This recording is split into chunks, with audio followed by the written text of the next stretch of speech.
Bem-vindos a esse lugar de acolhimento, informação e voz para você que vive todos os dias os desafios do neurodesenvolvimento. O que ninguém te conta, você vê aqui.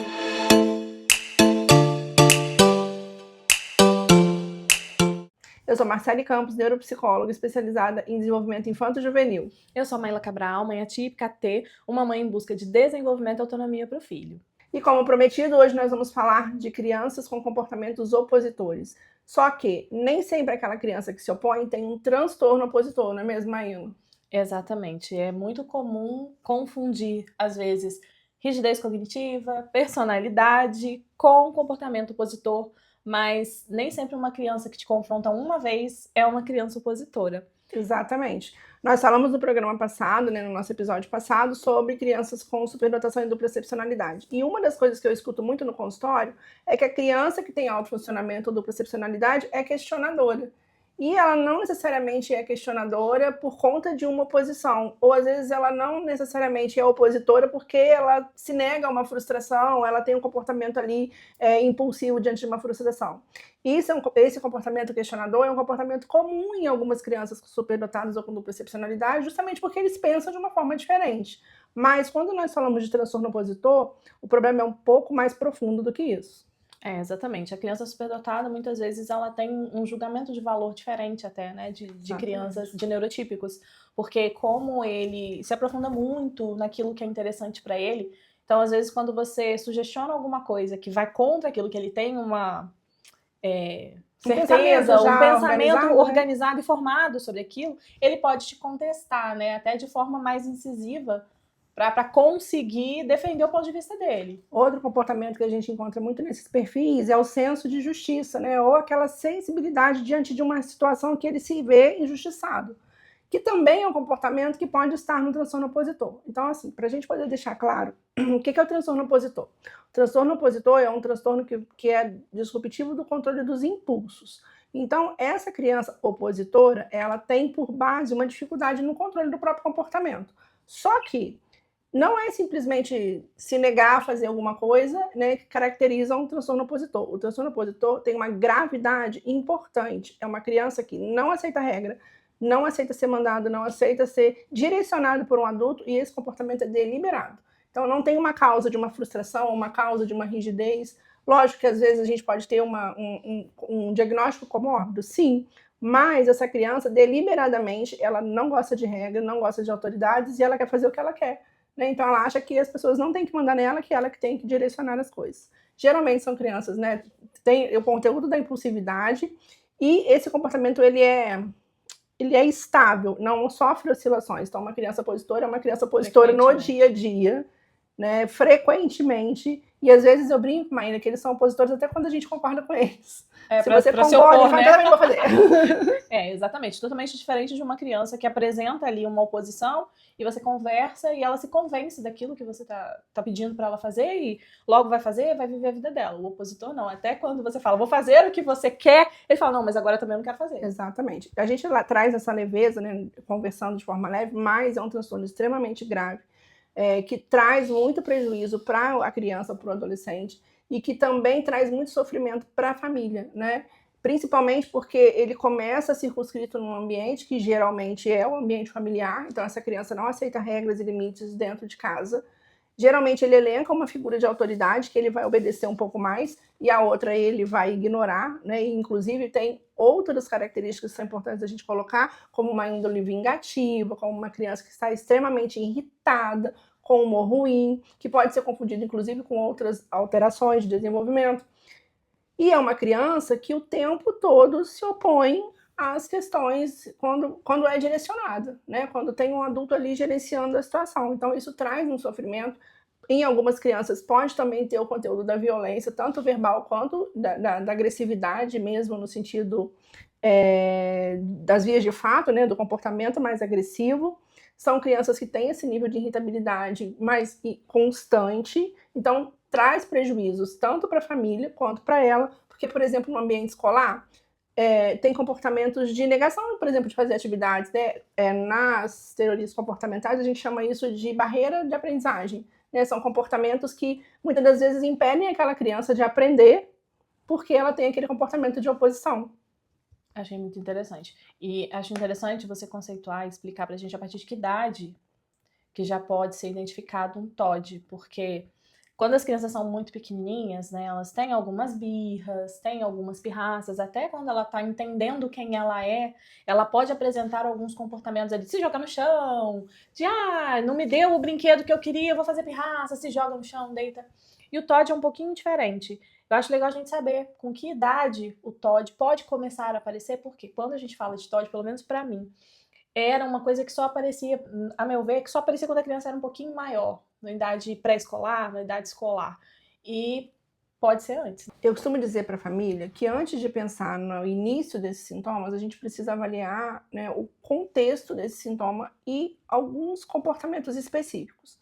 Por exemplo, se eu tenho uma criança que se irrita facilmente, né, desde muito pequena, eu tenho, e se irrita num nível importante, né, com explosões frequentes, então a gente tem aí um sinal de alerta de que é uma criança mais impulsiva e que pode ter aí essa dificuldade. Se eu tenho uma criança com atraso das funções executivas, muito impulsiva, muito agitada, né, também tenho aí um sinalzinho de alerta de que eu posso ter comportamentos, eu tenho mais probabilidade de ter comportamentos opositores desses perfis. Nos manuais, a gente tem aí uma idade, vamos colocar na pré-escola, a gente já consegue ver os indícios desses comportamentos de forma mais, ainda bem precoce, mas que a gente precisa avaliar o contexto para entender se também não tem questões ali familiares que possam estar gatilhando esse comportamento. O ambiente, né? Exatamente. O comportamento das pessoas da família. Exatamente. O ambiente, situações, né, familiares que podem estar gatilhando essa desorganização, essa irritabilidade. Se a gente não tem um padrão ou histórico familiar de outras questões, por exemplo, como transtorno de humor, que é um outro transtorno que causa na criança essa irritabilidade. Então, nós temos outros indícios, né?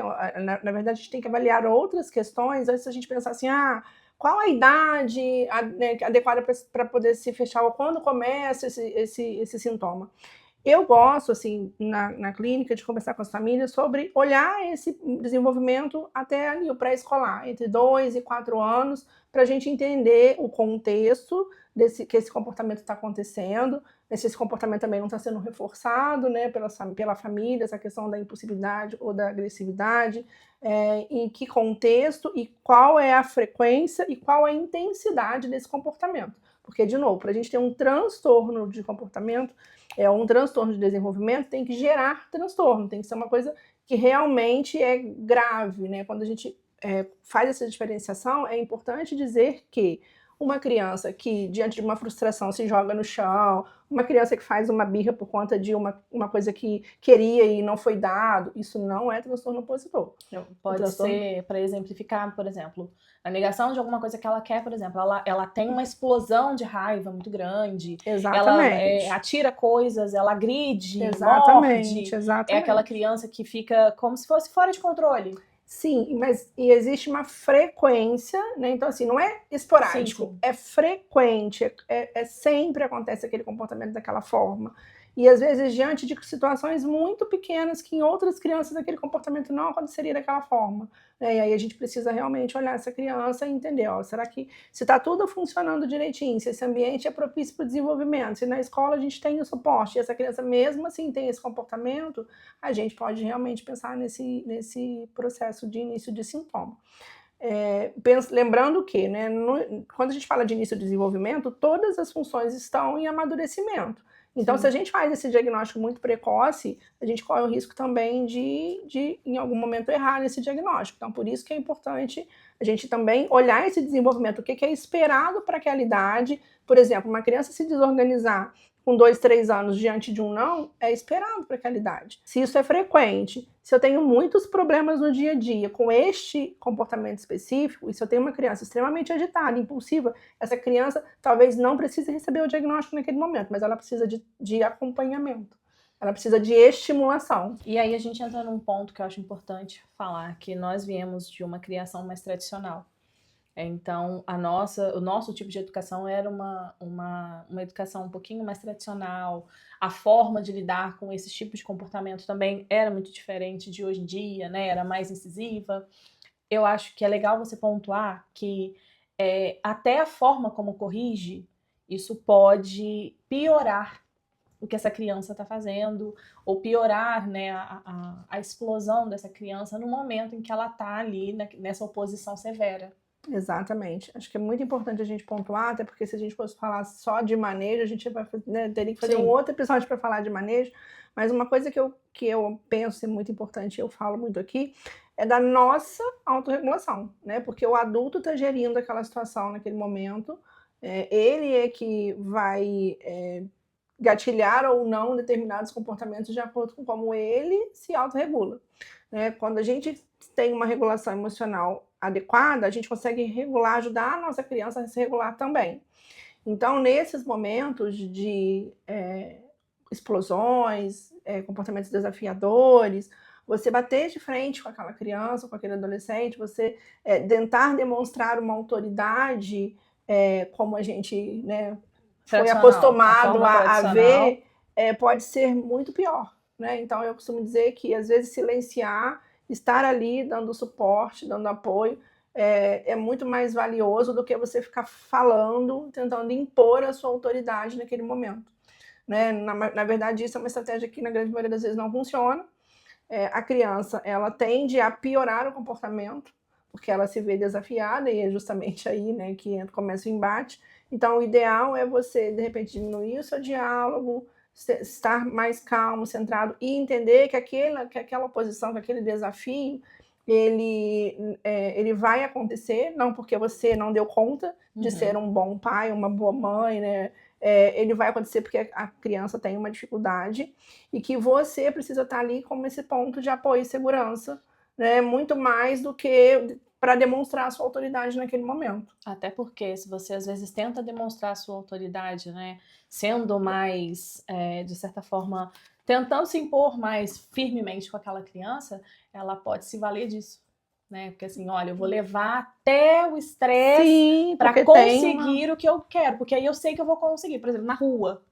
Sim. Numa situação na rua, e aí a criança começa com um comportamento opositor. Se você, como adulto, não para, respira e tenta manejar de uma outra forma, ela pode até aproveitar disso para transformar isso numa coisa muito maior, né?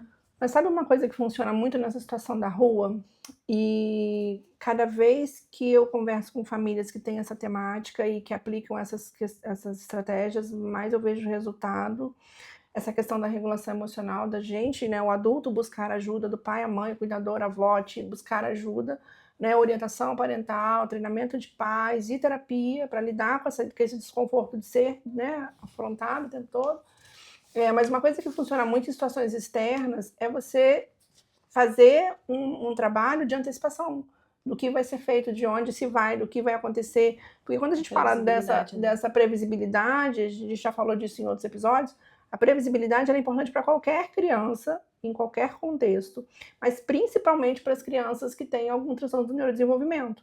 Porque, seja por rigidez, seja por insegurança, seja por impulsividade, diante de uma incerteza do que vai acontecer, ela pode se desregular, seja por ansiedade, seja por uma questão de rigidez, porque eu pensei que eu ia em algum lugar e eu não vou passar naquele lugar que eu pensei que ia passar, ou seja até por uma questão de não quero fazer isso, não quero ir em tal lugar, não quero fazer qualquer coisa, ou você não manda em mim, né? Então assim, se eu faço uma previsibilidade, né, do que vai acontecer, de para onde você vai, o que você precisa, o que eu preciso resolver com você naquele lugar, isso traz para a criança uma menor incidência desses comportamentos mais escalonados, digamos assim, né, mais graves.